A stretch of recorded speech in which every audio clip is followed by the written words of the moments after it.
Hello दोस्तों, मैं RP Singh. CDP child development and pedagogy में हम सीख रहे हैं विकास के विभिन्न आयाम।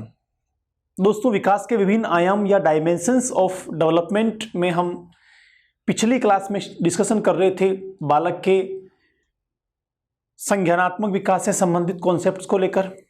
आज हम उसी की आगे की कड़ी में बात करेंगे बालक का संवेगात्मक विकास, इमोशनल डेवलपमेंट। इमोशनल डेवलपमेंट शारीरिक विकास, मानसिक विकास और उसके बाद अगले क्रम में आने वाला विकास है, जो बालक में विभिन्न संवेगों को दिखाता है, विभिन्न प्रकार की भावनाओं को दिखाता है। एक बहुत महत्वपूर्ण हिस्सा है व्यवहार का, क्योंकि हम लोगों में जो संवेग बनते हैं ये संवेग हमारे व्यवहार को तय करते हैं, और हमारा व्यवहार जो होता है वही हमारे समाज के लेवल्स को तय करता है, हमारे स्तर को तय करता है।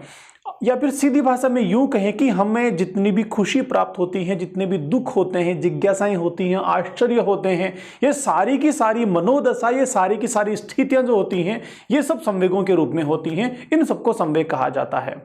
तो हमारे व्यवहार का बहुत ही महत्वपूर्ण हिस्सा होता है हमारे इमोशंस या फिर हमारे संवेग।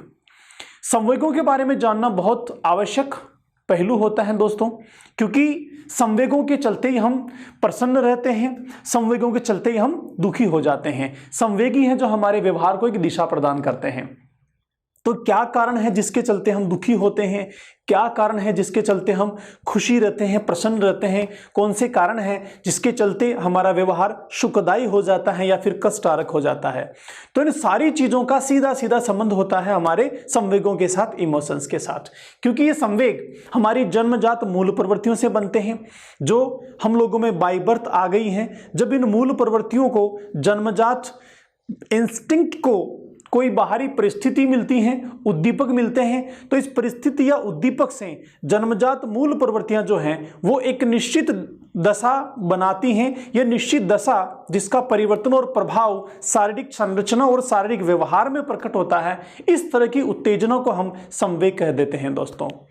तो संवेगों को समझना एक बहुत इंपॉर्टेंट पहलू है हमारे व्यवहार को ठीक करने के लिए, पहली चीज। दूसरी चीज, हमें बालकों को संवेगात्मक नियंत्रित करने के लिए, बालकों में संवेगात्मक समझ बनाने के लिए और बालकों में सकारात्मक संवेगों को विकसित करने के लिए तथा नकारात्मक संवेगों को नियंत्रित करने के लिए, समायोजित करने के लिए या फिर परिष्कृत करने के लिए संवेगों के बारे में जानना बहुत जरूरी और अहम चीज होती है। एक और चीज, वर्तमान परिप्रेक्ष्य में जो समाज में विभिन्न व्यवहार से संबंधित विकार बन रहे हैं, जितनी भी ऐसी घटनाएं हो रही हैं जिनका संबंध संवेगों के साथ में होता है, जैसे कई बार बालक आत्महत्याएं कर लेते हैं, अनैतिक कार्य कर लेते हैं, बालक उत्तेजनावश आपराधिक गतिविधियां कर लेते हैं, तो ऐसी कई सारी इस तरह की सिचुएशन, गतिविधियां समाज में वर्तमान में घटित हो रही हैं जिनका सीधा सीधा संबंध संवेगों के साथ में होता है दोस्तों।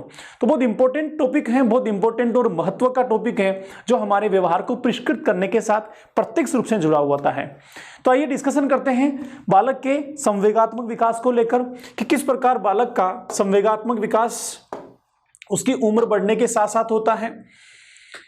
संवेग जो होते हैं दोस्तों, ये इंग्लिश में इमोशन कहे जाते हैं, और इमोशन शब्द जो है लैटिन भाषा के इमोवरी से बना है, जिसका अर्थ होता है टू एक्साइट, उत्तेजित करना, या फिर यूं कहें कि इमोवरी शब्द का अर्थ होता है उत्तेजना करने वाली दशा या उत्तेजित दशा। तो आइए जानते हैं एक बार बालक का संवेगात्मक विकास।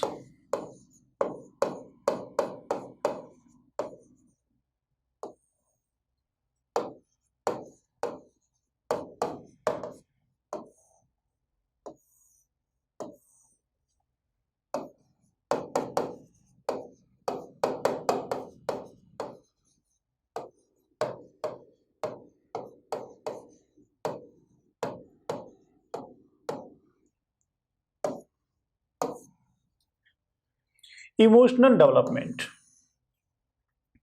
संवेग शब्द जो है, संवेग को हम इंग्लिश में कहेंगे इमोशन। ये जो इमोशन है, ये इमोशन लैटिन भाषा के इमोवरी से बना है। इमोवरी। ये इमोवरी लैटिन भाषा का शब्द है, लैटिन कहें, ग्रीक कहें या फिर यूनानी कहें, लैटिन शब्द है। इस इमोवरी लैटिन शब्द का हम शाब्दिक अर्थ की बात करें तो इसका अर्थ होता है टू एक्साइट। इसका अर्थ होता है दोस्तों टू एक्साइट। टू एक्साइट का मतलब हो गया उत्तेजित करना। अगर हिंदी में बात करें तो इसका अर्थ हो गया उत्तेजित करना, उत्तेजित करना। या फिर एक और अर्थ हम इसका निकाल सकते हैं, व्यक्ति की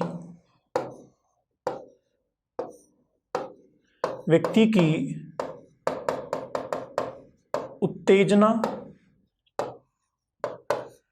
की दशा, व्यक्ति की उत्तेजना की दशा या उत्तेजित दशा।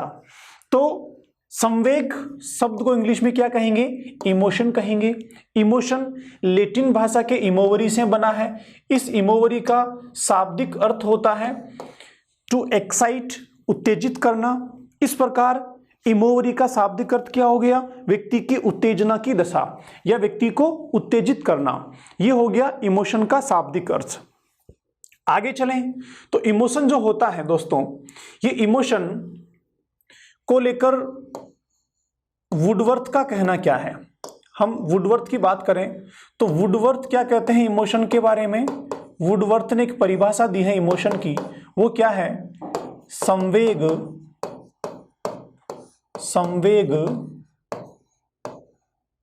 व्यक्ति की उत्तेजना की दशा है। वुडवर्थ कहते हैं संवेग व्यक्ति की उत्तेजना की दशा है। तो वुडवर्थ के अनुसार बात करें या फिर इमोशन के शाब्दिक अर्थ के अनुसार बात करें तो व्यक्ति में जो एक्साइटमेंट होता है, उत्तेजना होता है, इस उत्तेजना के कारण जो व्यवहार में बदलाव आते हैं, शारीरिक परिवर्तन आते हैं, इन्हें कहा जाता है संवेग या फिर इमोशंस। एक और व्यक्ति हैं जिनका नाम है Arthur T Jersild. Arthur T Jersild. देखिए सर, आर्थर टी जर्सील्ड जो हैं वो क्या कहते हैं? आर्थर टी जर्सील्ड का कहना यह है कि संवेग शब्द जो है उसको कहां इस्तेमाल करते हैं? संवेग शब्द इस्तेमाल किया जाता है किसी भी व्यक्ति की उत्तेजित दशा के लिए या फिर भड़क उठने के लिए या फिर किसी भी प्रकार की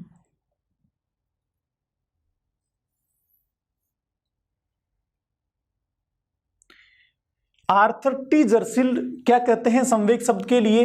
ये कहते हैं कि उत्तेजना की दशा या भड़क उठना या किसी भी प्रकार का भावावेश जो होता है, किसी भी प्रकार के भावावेश में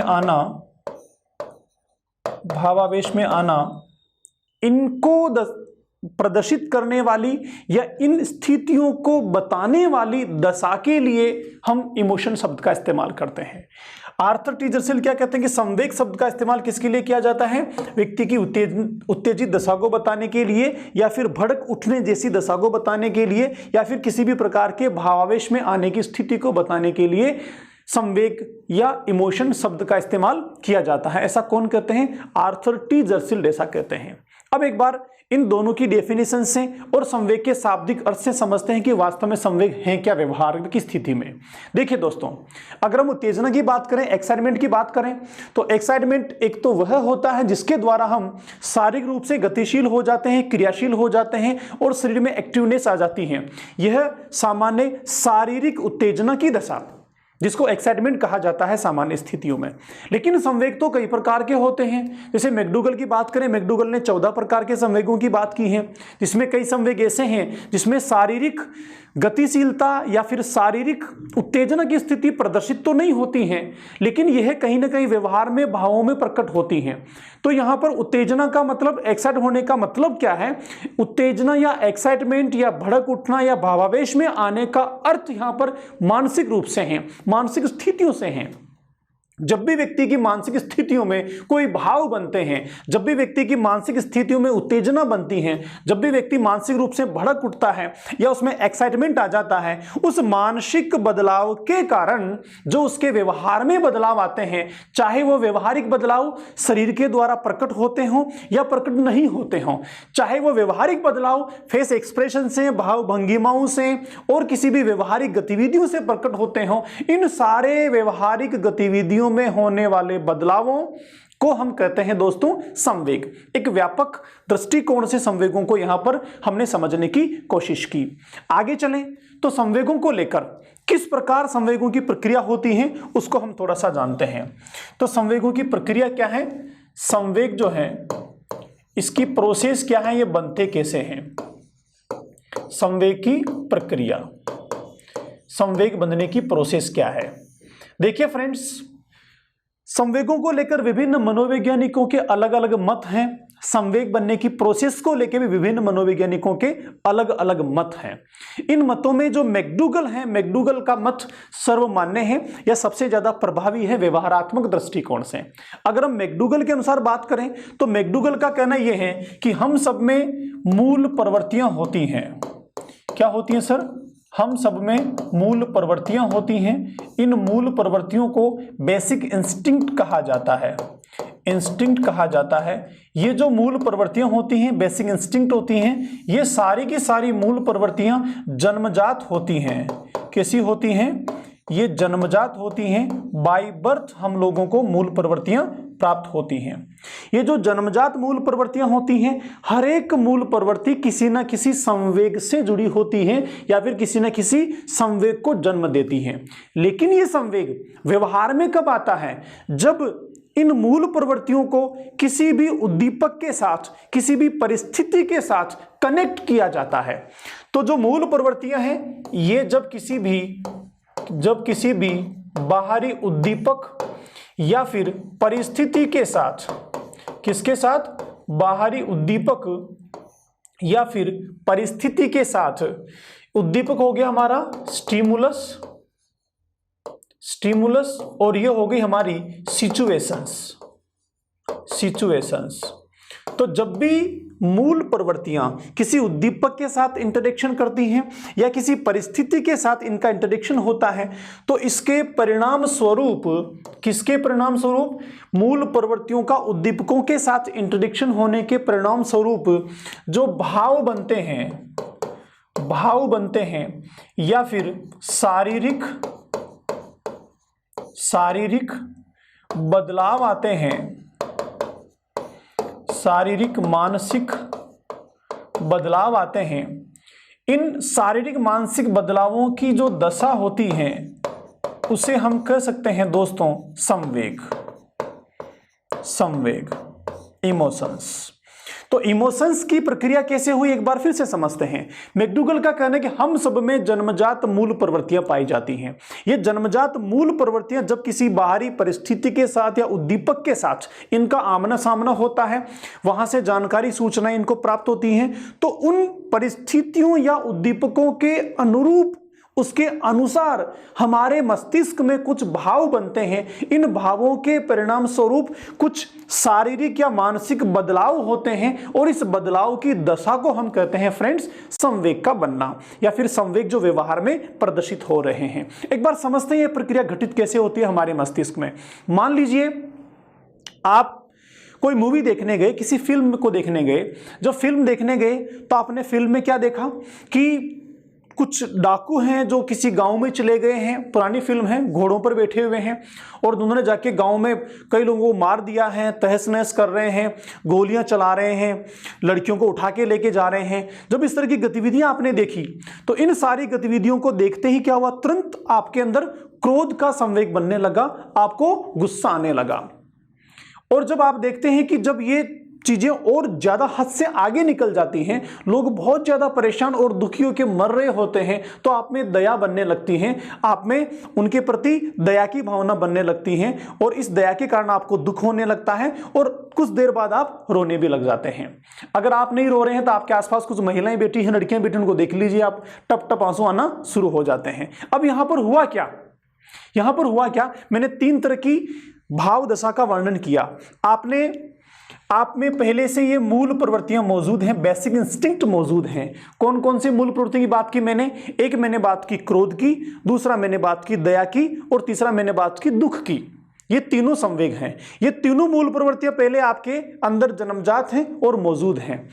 ज्यों ही आपने मूवी में पर्दे पर चल रहे चित्रों को देखा, घटनाक्रम को देखा, तो ये मूवी में होने वाला घटनाक्रम क्या है? ये बाहरी उद्दीपक हैं, बाहरी परिस्थितियां हैं। इन बाहरी परिस्थितियों से, उद्दीपकों से आपको क्या हुआ? संवेदनाएं प्राप्त हुई, मस्तिष्क में सूचना गई, मस्तिष्क की कोडिंग डिकोडिंग की और तुरंत उसके अनुसार आप में क्या बनने लगा? भाव बनने लगे। किसके अनुसार? इन बाहरी परिस्थितियों के अनुसार। जब बाहरी परिस्थिति क्रोध जैसी थी तो क्रोध का भाव बनने लगा, जब बाहरी परिस्थिति दया या करुणा जैसी थी तो करुणा का भाव बनने लगा, जब बाहरी परिस्थिति दुख जैसी थी तो आप में दुख का भाव बनने लगा। इसके कारण आप में कुछ शारीरिक बदलाव भी आए। क्या बदलाव आए? जब आप क्रोध का भाव बन रहा था तो आप में एकदम से पूरे रोंगटे खड़े हो गए थे, आंखें तनक रही थी और पूरी बॉडी एक्साइटेड थी, ब्लड का सर्कुलेशन बढ़ रहा था। जब आपको दुख हो रहा था तो रोंगटे खड़े थे, पूरी बॉडी शिथिलन सी थी, बॉडी में कोई ऊर्जा जैसी चीज नहीं थी और आंसू भी निकल रहे थे और निराशा और दुख और पीड़ादायक कष्टप्रद महसूस हमारे शरीर को प्राप्त हो रहा था। इस तरह की सिचुएशन बॉडी में बन रही थी। तो जो भाव बने उससे कहां बदलाव आए? शारीरिक बदलाव आए, मानसिक बदलाव आए। तो इस प्रकार की जो दशा है इसको हम मनोविज्ञान में कहते हैं दोस्तों संवेग। एक और मजे की बात, ये जो दशा है, ये जो भाव है, ये जो संवेग है, इसके कारण व्यवहार में होने वाले बदलाव स्थायी नहीं रहते हैं, तुरंत बदल जाते हैं। क्योंकि सामने की स्थिति बदली, तुरंत संवेग बदल गया, सामने का उद्दीपक बदला, तुरंत संवेग भी बदल गया और जो ही संवेग बदला व्यवहार भी बदल गया। देखो कैसे, आप मूवी देख रहे हैं, ये जो दर्द भरा सीन है, दुखद घटना है, ये समाप्त होती है और तुरंत जॉनी लीवर आपके सामने आ जाता है और जो ही जॉनी लीवर आपके सामने आता है वो कॉमेडी करना शुरू करता है और कॉमेडी शुरू होती है। तुरंत कॉमेडी को देखते ही आप में पहले से हास्य की जो मूल प्रवृत्ति है, लाफ्टर का जो बेसिक इंस्टिंक्ट पहले से है, वो बाहर की कॉमेडी अर्थात बाहर के उद्दीपक और परिस्थिति के साथ कनेक्शन बिठाता है और तुरंत आप में भाव बनने लगते हैं। किस तरह के भाव बनने लगते हैं? आप में आमोद बनने लगता है, आप हंसने लगते हैं, खुश होने लगते हैं और जो ही आप हंसने लगते हैं, खुश होने लगते हैं, आपको आनंद आने लगता है तो तुरंत आप में शारीरिक भी बदलाव आते हैं, बॉडी को बड़ा रिलैक्स फील होता है, आनंद और सुकून प्राप्त होता है, सुख प्राप्त होता है और तुरंत चेहरे पर मुस्कुराहट शुरू हो जाती है। तो यह जो आपके व्यवहार में बदलाव आया, आपके पड़ोसी ने आपको देखा, उसने कहा देखो इसमें खुशी का संवेग बन रहा है। थोड़ी देर पहले यही व्यक्ति रो रहा था, आंसू आ रहे थे, तो उसमें दुख का संवेग बन रहा था, क्रोध का संवेग बन रहा था और अब इसी व्यक्ति में खुशी का संवेग बन रहा है। तो इस प्रकार दोस्तों संवेग की प्रक्रिया हमारे मस्तिष्क में लगातार चलती रहती है। 2-3 चीजें यहां पर हैं ध्यान रखने की। पहली चीज, मूल प्रवृत्तियां जो हैं वो संवेग को जन्म देती हैं। दूसरी चीज, ये संवेग बाहरी उद्दीपकों या दशाओं या स्थितियों के द्वारा तय होते हैं और ये स्थितियां, उद्दीपक, दशाएं जो बाहरी होती हैं, ये ही आगे किस तरह की भावना बननी है, किस तरह का संवेग बनना है उसको तय करते हैं और इसके कारण व्यवहार में बदलाव आता है। फ्रेंड्स थोड़ा और आगे चलते हैं। ये जो व्यवहार बना संवेग के कारण, इस व्यवहार को अगर हम आगे देखें तो ये 2 प्रकार का होता है। तो अगर हम व्यवहार की बात करें तो 2 प्रकार का होता है। कौन सा? सकारात्मक व्यवहार और नकारात्मक व्यवहार। और दोनों ही जो व्यवहार होते हैं ये संवेगों के साथ जुड़े होते हैं। तो इन दोनों व्यवहारों के साथ जुड़े हुए जो संवेग होते हैं वो भी नकारात्मक या सकारात्मक होते हैं। नकारात्मक संवेग नकारात्मक व्यवहार बनाते हैं, सकारात्मक संवेग सकारात्मक व्यवहार बनाते हैं। तो थोड़ा समझते हैं संवेगों के प्रकार।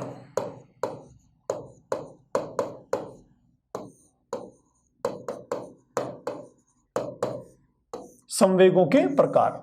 देखिए, संवेगों के प्रकारों की बात करें तो जो व्यवहार में ये प्रकट होते हैं उसके आधार पर संवेगों को दो प्रकार का माना गया है। एक पहला है सकारात्मक संवेग, सकारात्मक संवेग, इन्हें हम कहेंगे पॉजिटिव इमोशंस।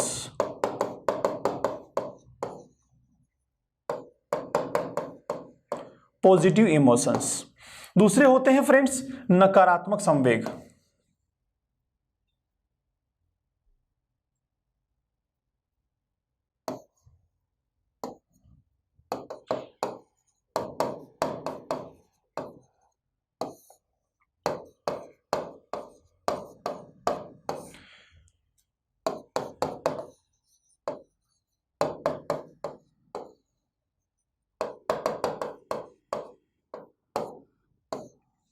एक हो गया हमारा सकारात्मक संवेग, पॉजिटिव इमोशंस, और दूसरा हो गया हमारा नकारात्मक संवेग, नेगेटिव इमोशंस।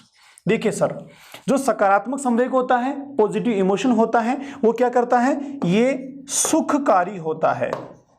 कौन सा होता है, ये सुखकारी होता है, सुखदायक होता है, सुख प्रदान करने वाला होता है। और इसके परिणाम स्वरूप हमें क्या प्राप्त होती है, इसके परिणाम स्वरूप हमें खुशी प्राप्त होती है, इसके परिणाम स्वरूप हमें सकारात्मकता हमारे व्यवहार में आती है, पॉजिटिविटी हमारे व्यवहार में आती है। किसके परिणाम स्वरूप, पॉजिटिव संवेगों के परिणाम स्वरूप। ये सुखकारी जो संवेग होते हैं इनमें मुख्य संवेग होते हैं, जैसे एक हो गया प्रेम, लव जो होता है, दूसरा हो गया हमारा हास्य या आमोद जिसको कहते हैं लाफ्टर, उसके अलावा हो गया हमारी जिज्ञासा, जिज्ञासा, उसके अलावा हो गया हमारा वात्सल्य, वात्सल्य, काम प्रवृत्ति, और भी कई सारे संवेग जो हमें सुख प्रदान करते हैं उन्हें सकारात्मक संवेग कहा जाता है। इनके व्यवहार में बनने से हमें खुशी प्रदान होती है, हमारा व्यवहार जो है वो पॉजिटिव बनता है। आगे चलते हैं नकारात्मक संवेगों की ओर। अगर नेगेटिव इमोशंस की बात करें फ्रेंड्स, तो ये जो नकारात्मक संवेग होते हैं ये दुखकारी होते हैं, दुखकारी होते हैं। इनके बनने से हमें दुख प्राप्त होता है और इनसे हमें पीड़ा होती है या फिर इनसे हमें कष्ट होता है, और जिसके कारण हमारा जो व्यवहार होता है वो नकारात्मक व्यवहार बन जाता है। नकारात्मक व्यवहार बनाते हैं कौन से संवेग, नकारात्मक संवेग। इनमें कुछ मुख्य संवेगों की बात करें तो जैसे हमारा दुख जो है वो नकारात्मक संवेग है, क्रोध वो नकारात्मक संवेग है, ईर्ष्या वो नकारात्मक संवेग है, ग्लानि वो भी नकारात्मक संवेग हैं, और भी कई सारे संवेग हैं जो नकारात्मक होते हैं। सीधी भाषा में आपको एक पैरामीटर बना लेना है, क्या कि ऐसे संवेग जिनके बनने से हमें खुशी मिलती है, आनंद मिलता है या हमारा व्यवहार सकारात्मक बनता है, उन्हें हम कहेंगे सकारात्मक संवेग। और ऐसे संवेग जिनके हमारे बनने से हमारे मस्तिष्क को दुख पहुंचता है, पीड़ा पहुंचती है, कष्ट होते हैं या हमारा जो बिहेवियर है वो नेगेटिव हो जाता है, तो उन्हें कहा जाता है नकारात्मक संवेग। तो इस प्रकार संवेगों को व्यवहार में इनके प्रभावों के आधार पर दो कैटेगरीज में बांटा हुआ है, पॉजिटिव और नेगेटिव इमोशंस। आगे चलें दोस्तों, तो इन संवेगों के अलावा ये जो संवेग मस्तिष्क में बनते हैं इनका एक निश्चित क्रम होता है। अगर निश्चित क्रम की बात करें तो संवेगों में सबसे पहले प्रारंभिक संवेग मस्तिष्क में बनते हैं या बालक में बनते हैं। प्रारंभिक संवेग, प्रारंभिक संवेगों की बात करें तो प्रारंभिक संवेग जो होते हैं ये 6 माह तक बन जाते हैं।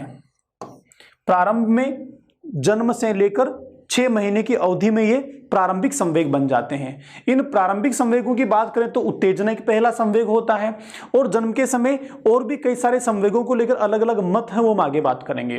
प्रारंभिक संवेगों का मतलब ऐसे संवेग होते हैं जो हर बालक में बन जाते हैं। इसके लिए किसी बाहरी जागरूकता की आवश्यकता नहीं है, किसी और उद्दीपकों की आवश्यकता नहीं होती है। ये जन्मजात प्रवृत्तियों के साथ ही बालक में धीरे धीरे विकसित हो जाते हैं। इन्हें कहा जाता है प्रारंभिक संवेग। दूसरे संवेग होते हैं इसी में जिन्हें कहा जाता है आत्मचेतन संवेग। आत्मचेतन संवेग, ये जो आत्मचेतन संवेग होते हैं इन आत्मचेतन संवेगों के लिए हमें कंसियस की आवश्यकता होती है, आत्मचेतना की आवश्यकता होती है।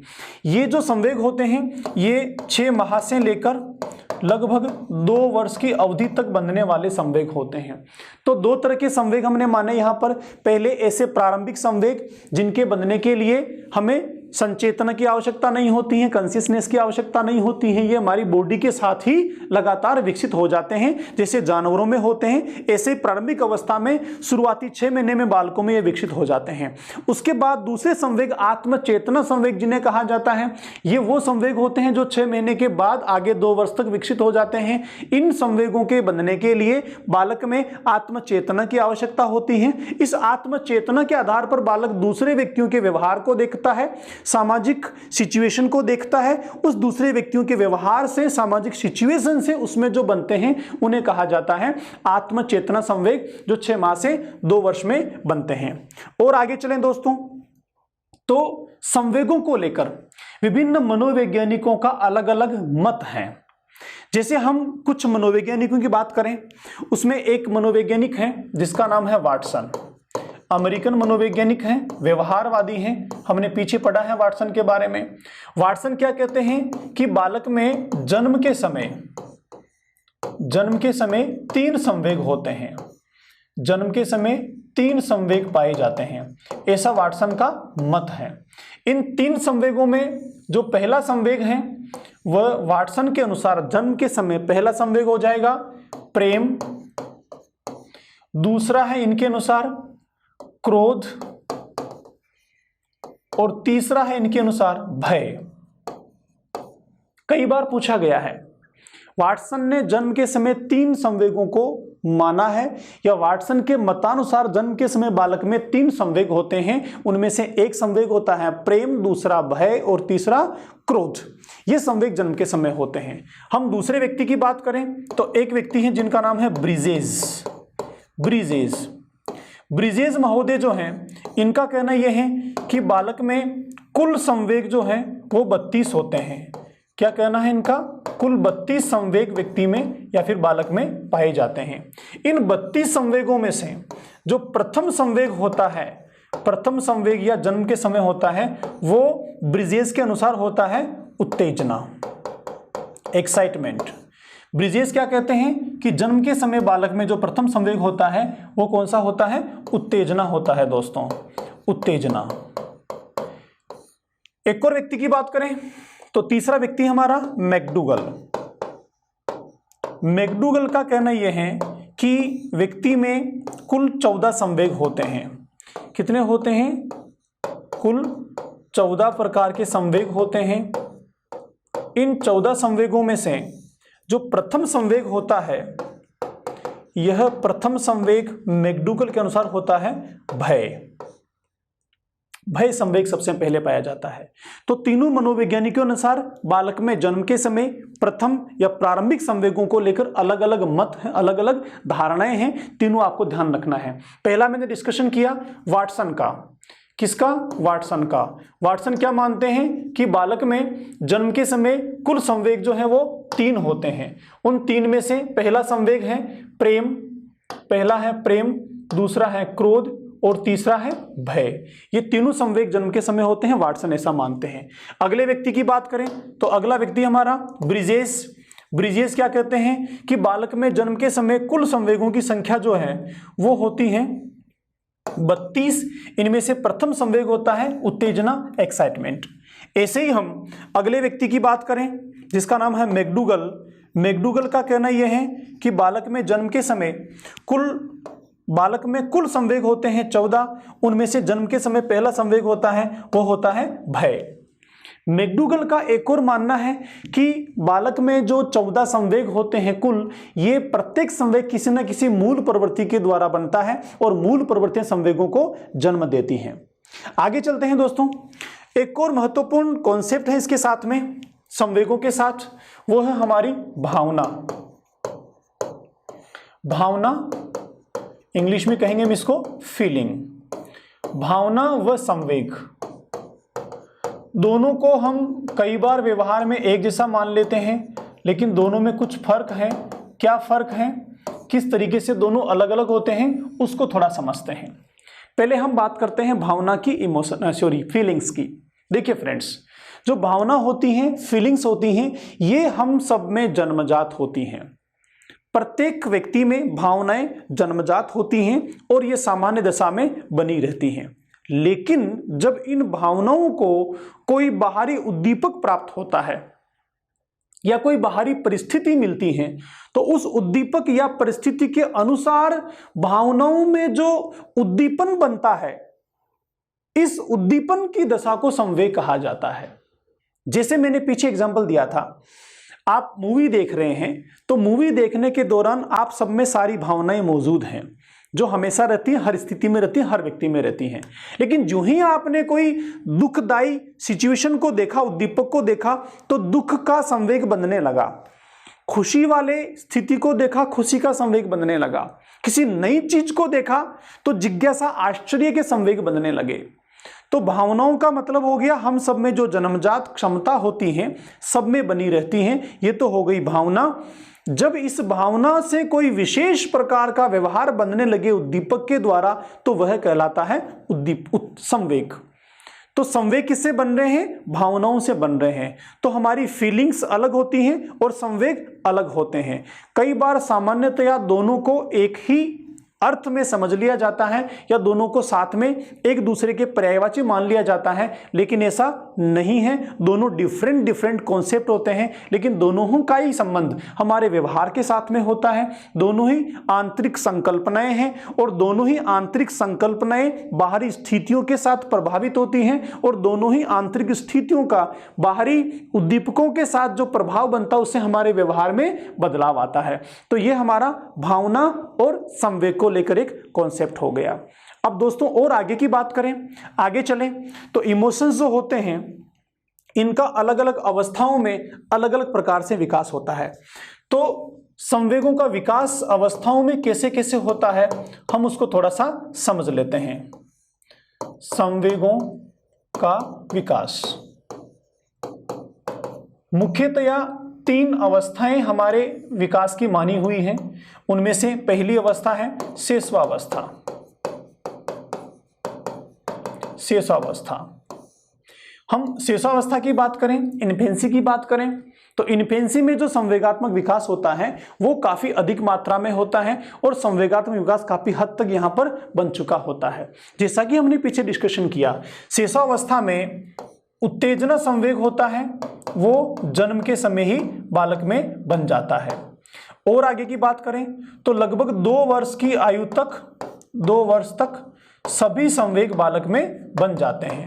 शेषावस्था में सभी संवेग बालक में बन जाते हैं और यहाँ जो प्रारंभिक संवेग होते हैं वो शुरुआती 6 महीने में होते हैं और आत्मचेतना के संवेग उससे आगे भी चलते रहते हैं। उसके अतिरिक्त हम बात करें तो शेषावस्था में संवेगात्मक विकास जो है वो तीव्र होता है। विकास में तीव्रता होती है। तीव्रता के अलावा यह अस्थिर होता है, अस्थिर होता है। उसके अलावा यह क्षणिक होता है। देखो अस्थिर और क्षणिक कैसे? शेषावस्था में जो शेषो होता है उसका व्यवहार कभी बहुत आवश्यकता है, उसको कोई डिमांड है उसको बलून चाहिए। मेले में आपके साथ गया और उसको बलून चाहिए, जो इसने कहा बलून देने के लिए आपने को मना कर दिया, तो मना करते शेषो क्या करेगा? अपनी डिमांड को पूरी करने के लिए रोना शुरू कर देगा। आपने अगर उसकी मांग को नहीं माना तो जोर से रोना शुरू कर देगा, फिर भी नहीं माना तो आंसू निकालना शुरू कर देगा। जो ही बालक को आंसू आने लगे आपको लगा नहीं अब दिलाना ही पड़ेगा, आपने तुरंत कहा चलो बेटा चुप हो जा, भी तेरे को बलून दिलाते हैं। जो ही बालक को बलून दिलाया, गुब्बारा दिलाया, बच्चे के हाथ में बलून आया और तुरंत बलून आते ही इमीडिएट बच्चा जो रो रहा था, यहां तक उसके आंसू आ रहे हैं, वही बच्चा हंसने लगता है। तो अभी 2 सेकंड पहले बालक जो रो रहा था वही बालक 5 सेकंड 10 सेकंड के बाद हंसने लगा है। तो पहले जो दुख का संवेग था तुरंत वो हंसी के संवेग में बदल गया। तो संवेगों में क्या होती है? अस्थिरता होती है, क्षणिक होते हैं, क्षण क्षण में बदलते रहते हैं। इसलिए यहां पर संवेगात्मक व्यवहार कैसा होता है? क्षणिक और अस्थिर होता है। और अगर आगे की बात करें तो क्योंकि बालक यहां पर स्वकेंद्रित होता है तो वह मर्जी का मालिक होता है। बालक यहां पर मर्जी का मालिक बनकर व्यवहार करता है। मर्जी का मालिक बनकर अपने संवेगों का प्रदर्शन करता है। देखो मर्जी का मालिक बनकर कैसे, अभी रिसेंटली मैंने आपको मेले की बात बताई। मेले में आपने अगर उसको बलून नहीं दिलाया, उसकी डिमांड पूरी नहीं हुई, तो वो तुरंत आपकी अंगुली छिड़केगा, नीचे लौटने लगेगा, जमीन पर जोर से रोने लगेगा। अब यहां पर क्या हुआ, आपको लगा इंसल्ट होने वाली है, तो इसको बलून दिला ही देना चाहिए। अब ये जो उसने व्यवहार किया, ये कैसा व्यवहार हो गया, अपने संवेगों का प्रदर्शन करने के लिए मर्जी के मालिक बनके, मर्जी के मालिक के रूप में वह व्यवहार करने लगता है।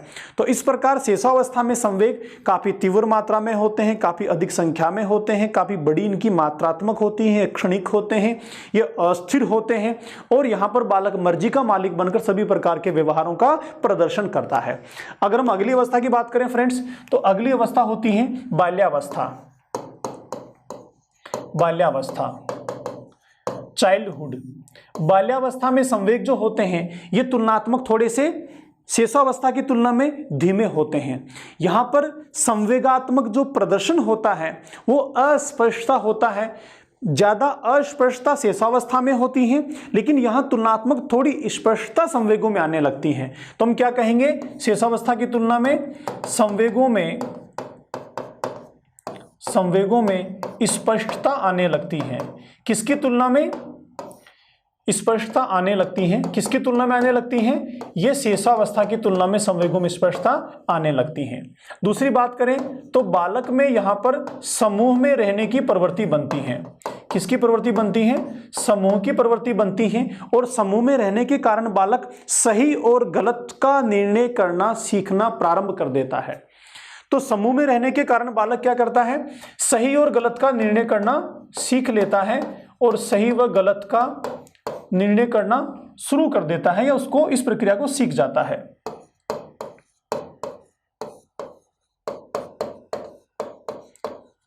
इसके कारण बालक उचित संवेगों का प्रदर्शन करना प्रारंभ कर देता है। कौन से संवेगों का, उचित संवेगों का प्रदर्शन।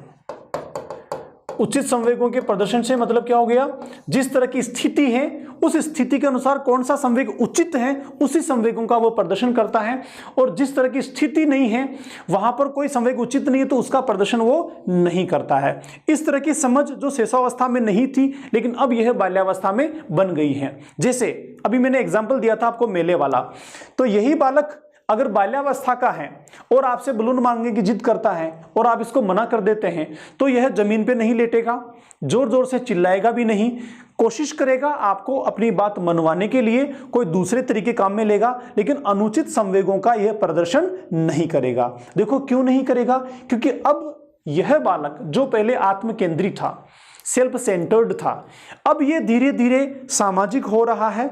इसमें आत्म केंद्रिकता के अलावा बाह्य केंद्रिकता की प्रवृत्ति बन रही है। दोस्तों के साथ में यह संवेगों का प्रदर्शन करना सीख रहा है। तो तुलनात्मक यहाँ संवेग शेषावस्था की तुलना में थोड़े से उचित अनुचित के निर्णय के अनुसार प्रदर्शित होते हैं, जबकि पीछे क्या था, मर्जी का मालिक बनकर जो मर्जी संवेगों का प्रदर्शन वो कर रहा था। अब अगली अवस्था की बात करें तो अगली अवस्था आती है हमारी किशोरावस्था। किशोरावस्था की स्थिति क्या है दोस्तों, किशोरावस्था संवेगात्मक मामले में बहुत, किशोरावस्था एडोलसेंस, किशोरावस्था में जो संवेग होते हैं दोस्तों यह पुनः तीव्र हो जाते हैं, तीव्र संवेग होते हैं। यहां पर तीव्र का मतलब क्या हो गया, यह तीव्र जो पहले तीव्र संवेग होते हैं किसकी तुलना में तीव्र हो गए, बाल्यावस्था की तुलना में तीव्र हो गए। शेषावस्था में भी तीव्र संवेग थे, बाल्यावस्था में थोड़े धीमे और मंद हो जाते हैं, और किशोरावस्था में पुनः इनमें तीव्रता आने लगती है। इसके अलावा यहां भी जो किशोर का व्यवहार होता है उस व्यवहार में उसके संवेग क्षणिक होते हैं और वह अस्थिर भी होते हैं, अस्थिर होते हैं। इसके अतिरिक्त हम बात करें तो किशोर का जो व्यवहार होता है वह बहुत ज्यादा भावात्मक होता है, उसमें भावावेश पाया जाता है।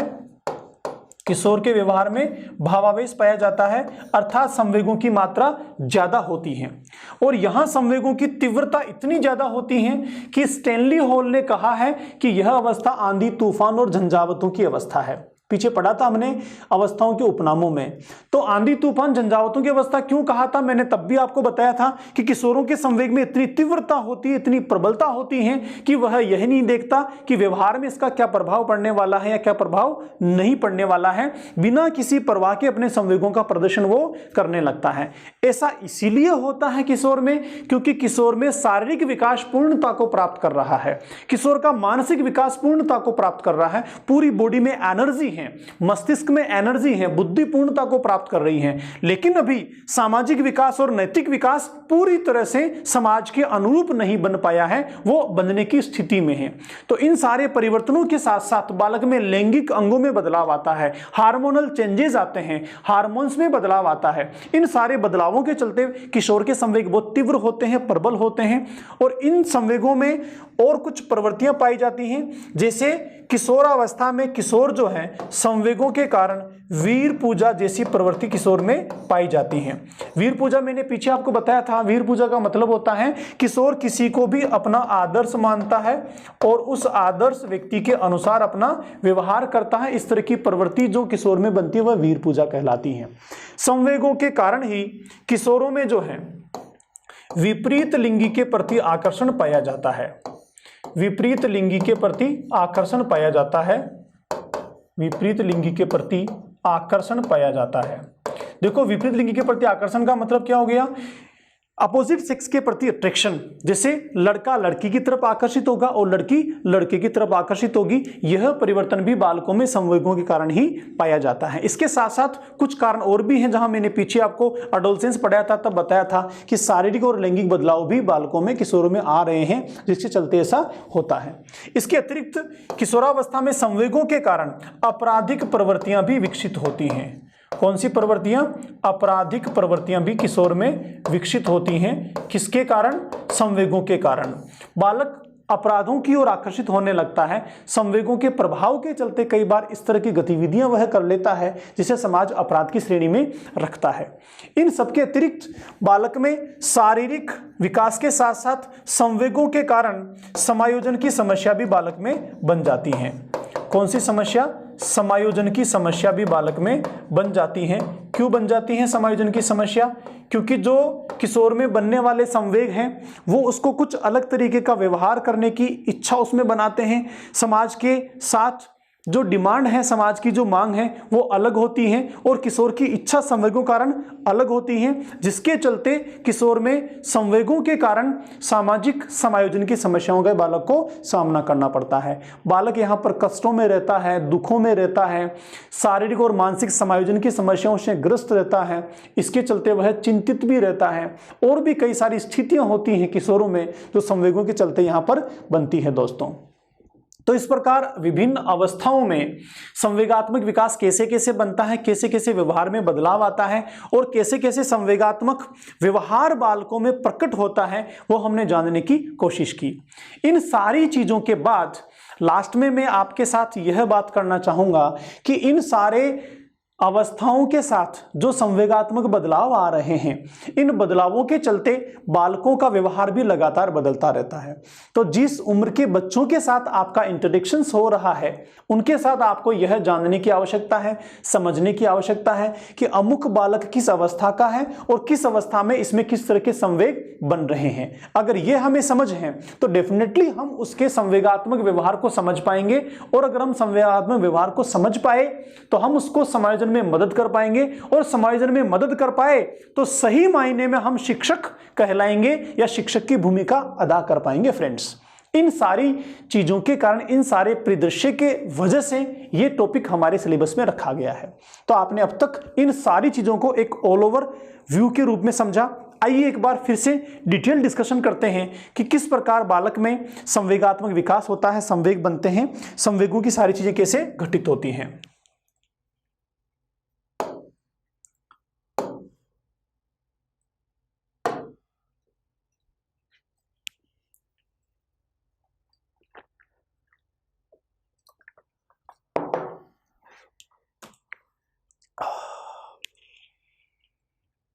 संवेग व्यक्ति की वह आंतरिक स्थिति है जो उसे किसी भी क्रिया को करने के लिए उत्तेजित करती है। स्थिति कौन सी हो गई? आंतरिक हो गई। क्यों हो गई आंतरिक? मैंने बताया आपको, मूल प्रवृत्तियों से बनते हैं, भावनाओं के साथ जुड़े होते हैं, और ये दोनों ही क्या है? आंतरिक हैं, जो किसी भी क्रिया को करने के लिए उसको उत्तेजित करते हैं। उत्तेजना का मतलब केवल फिजिकल एक्साइटमेंट ही नहीं है। जैसे कोई व्यक्ति रोने भी लगा तो उसमें नकारात्मक उत्तेजना बनी, ईर्ष्या भी बनी तो मस्तिष्क में इस तरह की उत्तेजना बनी, क्योंकि बिना किसी उत्तेजना के कोई भी व्यवहार हमारा प्रकट नहीं हो पाता है। संवेग को अंग्रेजी भाषा में इमोशन कहते हैं, जिसकी उत्पत्ति लैटिन के इमोवरी शब्द से हुई है, जिसका अर्थ होता है उत्तेजित करने वाली आंतरिक स्थिति। संवेग जो है वो जन्मजात होते हैं एवं अवस्थानुसार संवेगों का विकास होता रहता है। पीछे हमने सारे प्रोसेस को जाना है। संवेग उद्दीपक के परिणाम स्वरूप होते हैं। मैंने पीछे आपको बताया, किसी भी बाहरी उद्दीपक के कारण हमारी जो भावनाएं हैं, हमारी जो मूल प्रवृत्तियां हैं, इस तरह के संवेग को बनाने लगती हैं। इसका आधार मनोविज्ञान होता है। मनोविज्ञान का मतलब, मनोविज्ञान हम उसे कहेंगे जिसमें हम समस्त मानसिक, अमूर्त या मन मस्तिष्क से जुड़ी हुई संकल्पनाओं का अध्ययन करते हैं। इन सबको मनोविज्ञान कहा जाता है। तो मन मस्तिष्क के साथ संवेगों का संबंध है, इसलिए इसको मनोवैज्ञानिक आधार कहा है। यहां पर संवेगों की उपस्थिति में शारीरिक क्रियाओं में व्यवहारिक परिवर्तन आते हैं। बहुत इंपॉर्टेंट है। शारीरिक क्रियाओं में व्यवहारिक परिवर्तन का मतलब क्या हुआ? जैसे मैंने अचानक से कोई नई चीज आपको बताई, तो नई चीज को देखते ही, सुनते ही आप में आश्चर्य का संवेग बना, और जब आश्चर्य का संवेग बना तो आश्चर्य के संवेग के कारण आपकी आंखें एकदम फैल जाती हैं। आप तुरंत मेंटली प्रिपेयर हो जाते हैं, अवेयर हो जाते हैं चीज को जानने के लिए। तो यह आश्चर्य आपके शारीरिक व्यवहार में भी प्रदर्शित होता है। जो क्यों हुआ प्रदर्शित? संवेग के कारण हुआ। आगे भावना और इमोशन दोनों कैसे इंटरलिंक्ड हैं? भावना एवं संवेग दोनों अलग अलग हैं। पीछे मैंने आपको बताया, सभी व्यक्तियों में भावनाएं मौजूद होती हैं। ये भावनाएं परिस्थिति विशेष में उद्दीप्त हो जाती है। कब? परिस्थिति विशेष में उद्दीप्त हो जाती हैं। उद्दीप्त का मतलब हो गया ये प्रकट हो जाती हैं, प्रदर्शित हो जाती हैं, या इनका बनना शुरू हो जाता है। अर्थात संवेग के लिए परिस्थिति का होना आवश्यक है, क्योंकि भावनाएं कब उद्दीप्त हुई? जब परिस्थिति मिली। तो संवेग कब बनेगा? जब परिस्थिति होगी। अगर परिस्थिति नहीं है तो उसके अकॉर्डिंग वो संवेग नहीं बनेगा। दूसरी तरफ संवेगों का सीधा संबंध मूल प्रवृत्तियों से भी होता है। संवेग किससे बनते हैं? मूल प्रवृत्तियों से बनते हैं, क्योंकि मूल प्रवृत्तियां व्यवहार का आधार होती हैं। बहुत इंपॉर्टेंट चीज होती है। हम सबका जो व्यवहार होता है, चाहे वो नकारात्मक व्यवहार हो, चाहे सकारात्मक व्यवहार हो, किसी भी तरह का व्यवहार होता है वो मूल प्रवृत्तियों से बनता है। इसीलिए basic instinct are foundation of our behaviour. हमारे व्यवहार का आधार हमारी मूल प्रवृत्तियां होती हैं। मूल प्रवृत्तियों के साथ एक भावना जुड़ी रहती है, क्योंकि भावनाओं का उद्दीप्त अवस्था ही संवेग है। भावनाओं की उद्दीप्त अवस्था, भावनाएं जो हैं वो उस परिस्थिति के अनुसार, उद्दीपक के अनुसार, बाहरी स्टिमुलस के अनुसार प्रदर्शित होने लगती हैं, तो यह संवेग कहलाता है। अतः हम कह सकते हैं कि संवेग मूल प्रवृत्ति से सीधा जुड़ा होता है। इसका सीधा संबंध संवेग के साथ में होता है। वुडवर्थ की परिभाषा क्या है? संवेग व्यक्ति की उत्तेजित दशा है। आर्थर टी जर्सिल्ड क्या कहते हैं? संवेग शब्द किसी प्रकार के आवेश में आने, भड़क उठने अथवा उत्तेजित होने की दशा को सूचित करता है। दोनों में ज्यादा फर्क नहीं है, सिर्फ शब्दों का फर्क है। दोनों ही उत्तेजना की बात कर रहे हैं। भड़क उठना भी उत्तेजना का ही एक दूसरा शब्द है, जो थोड़ी सी अग्रेसिवनेस को दिखाता है। अग्रेसिवनेस को दिखाता है भड़क उठना। भावावेश का मतलब हो कि किसी भी प्रकार का भाव बनना। भावना जो पीछे हमने समझी थी ना, वो भावनाएं जब आवेश में आती हैं, भावनाएं उद्दीप्त होती हैं, तो वह दशा कहलाती है भावावेश। तो जर्सिल्ड क्या कहते हैं? संवेग जो है वो 3 तरह की दशाओं को प्रदर्शित करने के लिए होता है। पहला, कभी भी भावेश, आवेश में आने को, भड़क उठने को, या फिर उत्तेजित करने को। वाटसन ने किसी भी बालक में संवेग को जन्म के समय 3 प्रकार के माने हैं। पहला प्रेम, दूसरा क्रोध और तीसरा भय। 3 प्रकार के संवेग वाटसन ने माने हैं। ब्रिजेस ने कुल संवेग जो है वो 32 प्रकार के माने हैं। उसमें से प्रथम संवेग कौन सा माना है? उत्तेजना को माना है। मैकडूगल के अनुसार कुल संवेग 14 है, हमने पढ़ा। उनमें से प्रथम संवेग है हमारा भय। तो वाटसन के अनुसार 3 संवेग, प्रेम, क्रोध और भय। ब्रिजेस के अनुसार उत्तेजना और मैकडूगल के अनुसार भय हो गया। ये ब्रिजेस के साथ उत्तेजना याद रखना, ब्रिजेस में यहां ज आ रहा है और यहां उत्तेजना में भी ज आ रहा है, तो एक बार कनेक्शन बन जाएगा तो आप कंफ्यूज नहीं होंगे। और मैकडूगल का तो भय है, यहां तो दिक्कत ही नहीं है। और वाटसन ने 3 तरह के संवेग माने हैं। आगे चलें, मैकडूगल ने संवेगों के लिए मूल प्रवृत्तियों को जिम्मेदार माना है। बेसिक इंस्टिंक्ट संवेग बनाती हैं। प्रत्येक मूल प्रवृत्ति उससे संबंधित संवेगों को बनाती हैं या उससे संबंधित संवेग व्यवहार में प्रदर्शित करने के लिए जिम्मेदार होती हैं। ये 14 मूल प्रवृत्तियां कौन सी हैं, इनके संवेग कौन से हैं, हम आगे इनको डिस्कशन करेंगे।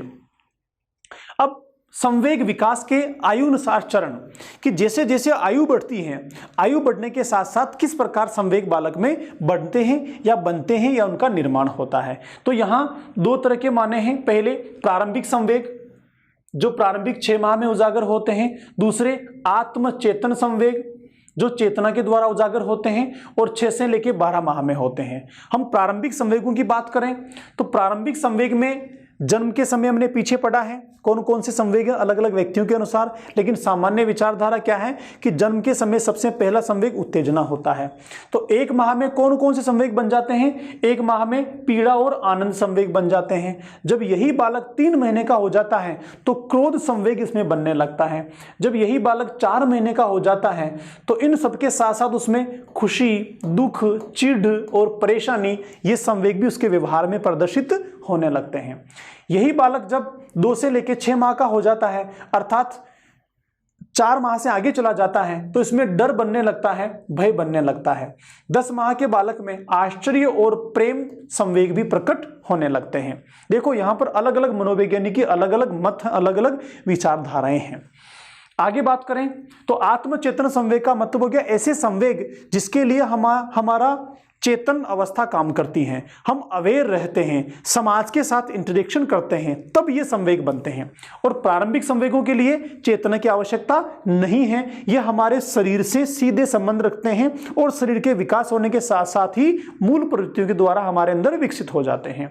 तो आत्मचेतन संवेग जिसमें 6 से 12 माह में ईर्ष्या संवेग बन जाता है, शर्मिंदगी बन जाता है, सहानुभूति बन जाता है। देखो एक बार तीनों को समझते हैं। इन्हें आत्मचेतन संवेग क्यों कहा? ईर्ष्या होने के लिए कोई दूसरा व्यक्ति होना चाहिए। जब दूसरे व्यक्ति के व्यवहार को देखा और हमें उसका व्यवहार हमसे ज्यादा अच्छा लगा तो हमें उससे ईर्ष्या होने लगी, जेलस होने लगी। तो हमने उसके व्यवहार का हमारे व्यवहार की तुलना की। तुलना कब की? जब हम अवेयर हैं, चेतन हैं, जागरूक हैं। इसीलिए यह आत्मचेतन संबंधी संवेग है। ऐसे शर्मिंदगी, हमने कोई काम कर दिया, कोई गतिविधि ऐसी कर दी जो समाज को स्वीकार नहीं है, किसी व्यक्ति को स्वीकार नहीं, उस व्यक्ति की नजर में वो नकारात्मक है, नेगेटिव है। तो जब भी वो व्यक्ति समाज स्थिति आती है तो हम शर्मिंदगी महसूस करते हैं।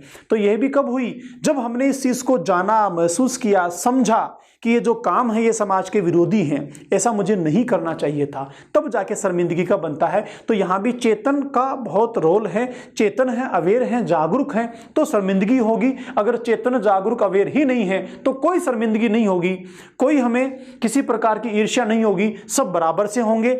हम किसी भी गतिविधि के द्वारा शर्म की भावना हमारे अंदर नहीं बनेगी। अगला है सहानुभूति, किसी के प्रति सिंपैथी जो होती है। तो सिंपैथी भी कब होगी? जब हम अवेयर होंगे। 2 वर्ष से अधिक की अवस्था में जो उच्च स्तरीय संवेग होते हैं वो बन जाते हैं। और ये उच्च स्तरीय संवेग जो होते हैं ये जैसे जैसे सामाजिक विकास बालक में होता है, नैतिक विकास बालक में होता है, परिपक्वता की ओर बालक जाता है मानसिक रूप से, उसके साथ विकसित होते हैं। जैसे गर्व और शर्म की अवस्था पीछे मैंने कहा था, जब किशोरावस्था में पढ़ रहे थे तो प्राउड एंड सेम यहां पर बनने लगता है। तो बालक में गर्व और शर्म आगे चल के 2 वर्ष के अधिक आयु में विकसित होते हैं। ऐसे अपराध बोध की जो फीलिंग्स हैं, संवेग हैं, ग्लानि का संवेग है, भय, प्रेम, क्रोध, ये तो पहले से ही बनते आ रहे हैं। इस प्रकार संवेग जो हैं ये आयु बढ़ने के साथ साथ 2 अवस्थाओं में हैं। इसको हमने जानने की कोशिश की। आगे चलते हैं। अलग अलग अवस्थाओं में किस प्रकार संवेगात्मक विकास होता है यहां थोड़ा सा हम समझते हैं।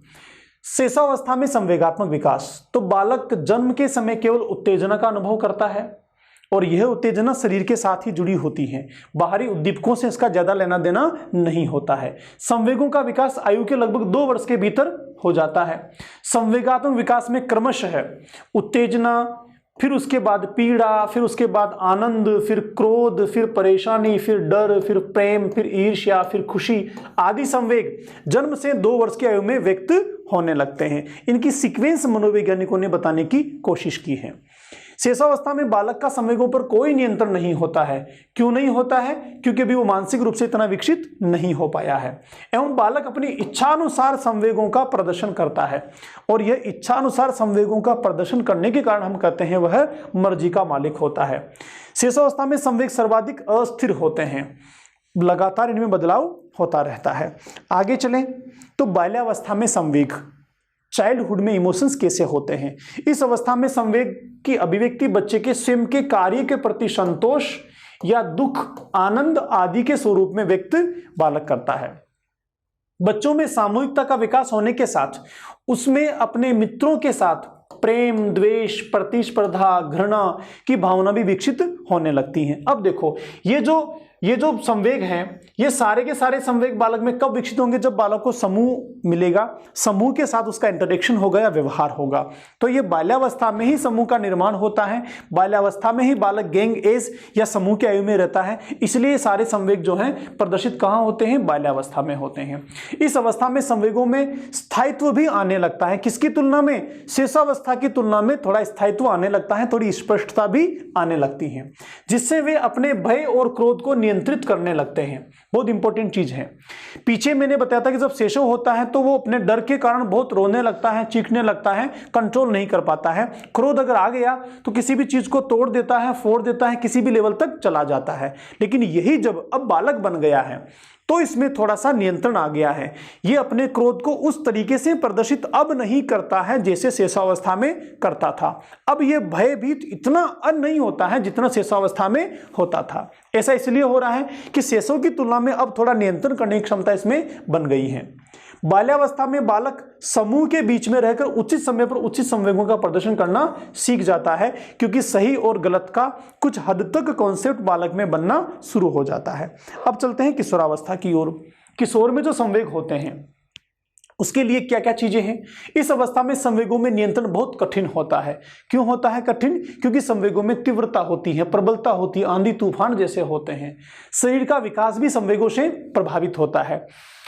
शरीर के विकास के साथ संवेगों का बहुत बड़ा रोल होता है, क्योंकि डेवलपमेंट के लिए उत्तेजना और गति दोनों की आवश्यकता होती है। इस अवस्था में बच्चे में समायोजन की समस्या बन जाती है। क्यों बन जाती है समायोजन की समस्या?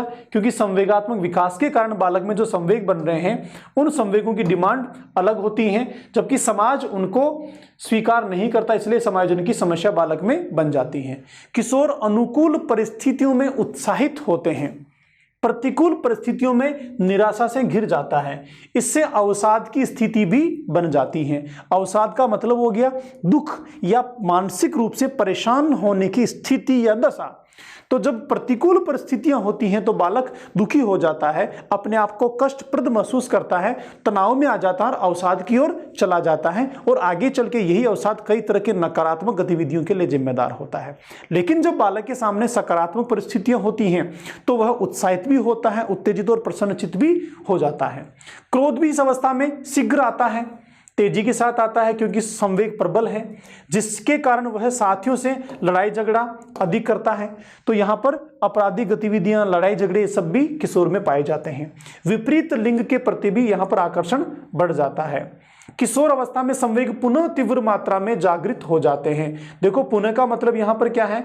हमने पीछे पढ़ा था शेषावस्था में संवेग तीव्र थे, बाल्यावस्था में संवेग तुलनात्मक मंद हो जाते हैं, अब वापस से तीव्र हो जाते हैं, इसलिए पुनः शब्द का इस्तेमाल किया है। आपने एक डेफिनेशन पढ़ी होगी पीछे, आपको याद होगा, किशोरावस्था शेषावस्था की पुनरावृत्ति है। किशोरावस्था शेषावस्था की पुनरावृत्ति है। किसने कहा बताओ? जोन्स का स्टेटमेंट है, जॉनसन बेबी सोप, याद आ रहा होगा आपको। तो ये वही बात है। संवेग यहां पर क्या होते हैं? पुनः तीव्र मात्रा में जागृत हो जाते हैं।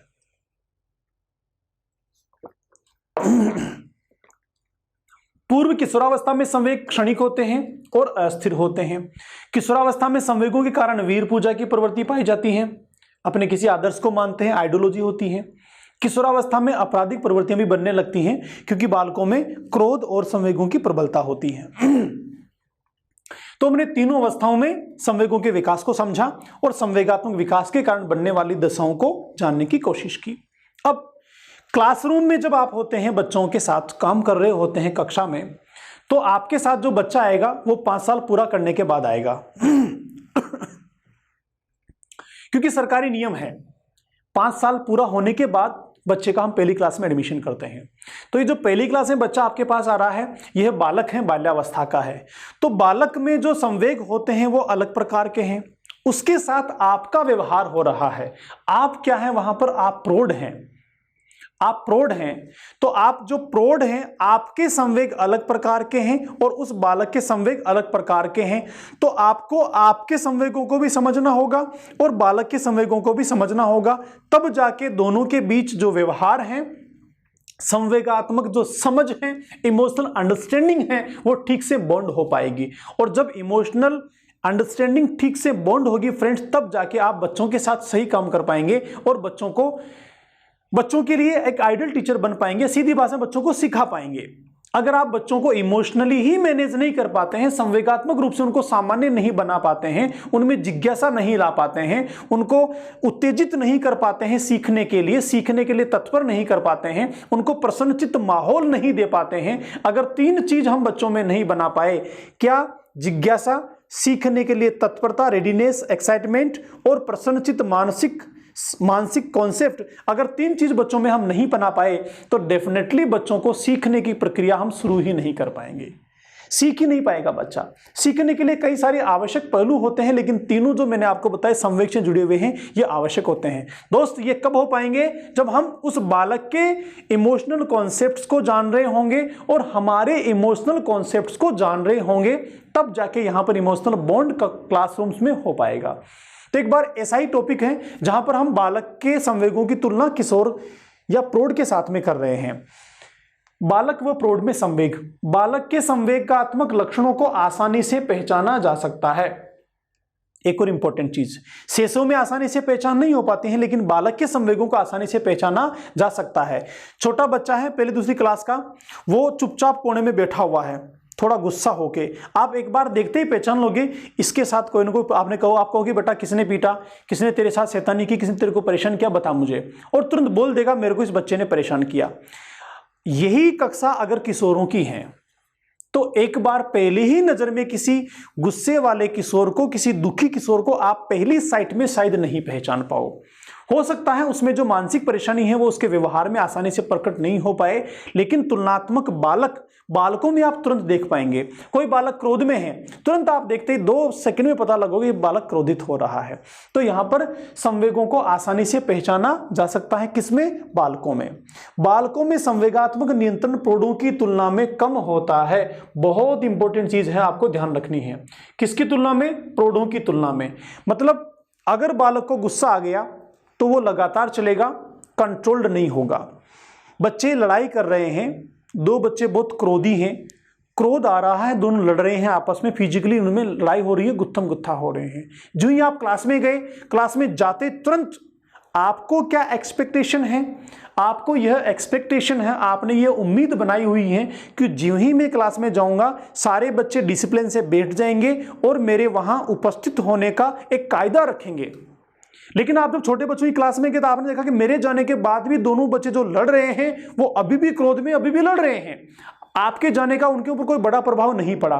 तुरंत यह देखकर आपको गुस्सा आ जाता है और आप दोनों की धुनाई शुरू कर देते हैं। क्या यह ठीक है? जी नहीं। क्यों ठीक नहीं है? पढ़ो फिर से वापस। बालकों में संवेगात्मक नियंत्रण प्रौढ़ों की तुलना में कम होता है।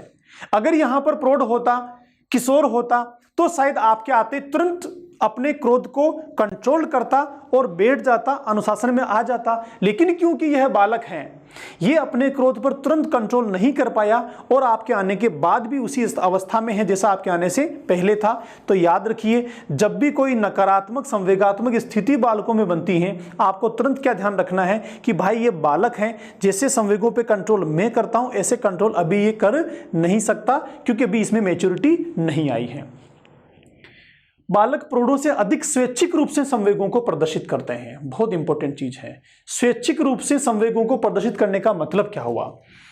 क्लास में आप बैठे हैं और आपका मन करता है कि मुझे हंसना है जोर जोर से, या फिर आपने क्लास में आप बैठे हैं, बाहर खिड़की में से आपको रास्ता है, आम रास्ता वो दिखाई दे रहा है, खिड़की में से एक बहरूपिया निकला, रास्ते रास्ते जा रहा है, रास्ते में से जा रहा है, खिड़की में से आपको दिखाई दिया। उस बहरूपियों को आपने देखा और तुरंत आपने देखने के बाद अपने संवेगों पर कंट्रोल रखा और पढ़ाने में व्यस्त हो गए। लेकिन उसी बहरूपियों को कुछ बच्चों ने देखा और देखते जोर से हंसने लगे। जो ही हंसने लगे आपको गुस्सा आ जाएगा, बोले ये क्या तरीका है, मैं पढ़ा रहा हूं तुम हंस रहे हो। तो यहां भी आपको क्या समझने की आवश्यकता है, हंसने की इच्छा तो आप में भी हुई थी, लेकिन आप अपने इस संवेग को स्वैच्छिक रूप से प्रदर्शित नहीं कर पाए। क्यों नहीं कर पाए? क्योंकि आपको पता है ये क्लासरूम है और यहां सार्वजनिक रूप से हंसना ठीक नहीं है। लेकिन जो बच्चा है उसमें भी इच्छा हुई हंसने की और तुरंत हंस पड़ा। क्यों हंस पड़ा? क्योंकि वो अपने संवेगों को अधिक स्वेच्छा से प्रकट कर सकता है आपकी तुलना में। कई मायने में, कई तरीके से आप देखिए, छोटी सी कोई चोट लग जाती है, तो चोट लगने के बाद दर्द हो रहा है, फिर भी हम रोते नहीं हैं सार्वजनिक रूप से। इसके अलावा अगर बच्चे की बात करें, उसको चोट लग जाती है तो सार्वजनिक रूप से वह जोर जोर से रोने लगता है। क्यों कर रहा है ऐसा? वो अपने संवेगों की स्वेच्छा से प्रदर्शन प्रौढ़ों की तुलना में ज्यादा आसानी से करता है। ऐसी प्रवृत्ति यहां पर बालक में पाई जाती है। आगे चले, बालक में संवेग प्रौढ़ों की तुलना में कम होते हैं, मात्रात्मक कम होते हैं। बालक प्रौढ़ों की तुलना में क्षण उद्दीपक के प्रति भी संवेगात्मक व्यवहार प्रदर्शित करता है। क्षण उद्दीपक, क्षण का मतलब जो क्षण भर के लिए है वो छोटा है, उद्दीपक जो किसी भी संवेग को बना रहा है, बाहरी परिस्थिति जो है उसे कहते हैं क्षण उद्दीपक। जैसे आपने क्लास में देखा, बाहर से कोई आवाज आई और आवाज को लेकर रेस्पॉन्स शायद आप नहीं दो, लेकिन बच्चा तुरंत रेस्पॉन्स देता है, संवेगात्मक। इसका मतलब कोई छोटे से उद्दीपक के प्रति आप रेस्पॉन्स नहीं दे रहे हैं, लेकिन वहां पर बालक जो है उसके प्रति तुरंत रेस्पॉन्स दे रहा है। तो ये कुछ 4, 5, 6 पॉइंट्स हैं जिसको लेकर मैंने बालक और प्रौढ़ के मध्य तुलना करने की कोशिश की। मूलतः कॉन्सेप्ट ये है दोस्तों कि जब आप कक्ष में होंगे तो जो बालक हैं संवेगात्मक रूप से उनका स्टेटस डिफरेंट है और आपका स्टेटस डिफरेंट है। तो we should know the difference between early learners and an adult. ये हमें पता होना जरूरी है। यही कॉन्सेप्ट परिवार में भी लागू होता है। अगर आपके छोटे बहन भाई हैं बाल्यावस्था शिशुअवस्था के, या फिर आपके बच्चे हैं छोटे, तो वो संवेगात्मक रूप से आपसे डिफरेंट होंगे। इस फर्क को आपको जानना चाहिए, पता होना चाहिए, ऐसा होना जरूरी है ठीक तरीके से संवेगात्मक समायोजन के लिए। आगे चलते हैं। तो अब तक हमने क्या जाना कि बालक संवेगात्मक रूप से कैसे विकसित होता है, अलग अलग अवस्थाओं में कैसे उसका डेवलपमेंट होता है, संवेग क्या होते हैं, कितने प्रकार के होते हैं, व्यवहार में कैसे प्रदर्शित होते हैं, विभिन्न मनोवैज्ञानिकों ने संवेगों को कौन कौन सा किस किस तरह का माना है। तो आज का डिस्कशन बस यहीं तक। अब इस संवेगात्मक विकास का अगला पार्ट हम अगली क्लास में डिस्कशन करेंगे। तो मिलते हैं अगली क्लास में। नमस्कार।